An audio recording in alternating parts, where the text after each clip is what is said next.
In today's rushing world, traditional classroom trainings are less and less adaptable to our agendas and the possibilities offered by technology. The organization of smooth, successful, and outstanding quality trainings is a challenge for training companies, especially when they need to process highly specific and complex topics. Specialized in an uncommon topic, Cyber Services prepares its trainees for their final professional cybersecurity examinations. Cyber Services has recognized that trainees struggle with large amounts of dry curriculum and personal participation in long trainings that often last into the night is a challenge. They also saw that as a training company, they face problems providing decent mentors on the one hand and high cost to secure training venues on the other.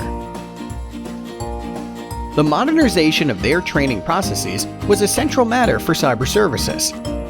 To adapt to the latest user expectations, the company opted for the integration of the game-based digital learning platform by Games for Business. CyberDrill Studio, the online part of their ethical hacker training, makes it possible to obtain the necessary knowledge in an experience-based format. Thanks to the flexible approach of the Games for Business learning platform, learners learn when and where they choose or have the opportunity. The interface suits unique user habits. The microlearning method helps to highlight the essence of the curriculum for users with easy-to-process, short information packages. Besides knowledge acquisition, users in the system have the opportunity to deepen and measure their know-how in the form of various playful exercises. The learning experience is further enhanced by frame stories and their assisting characters. Beyond the successful digitalization of ethical hacker trainings, the system also contributes to reducing corporate costs and the optimization of trainer resources.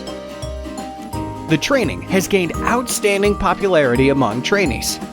We are especially proud that 100% of surveyed trainees would use this system again.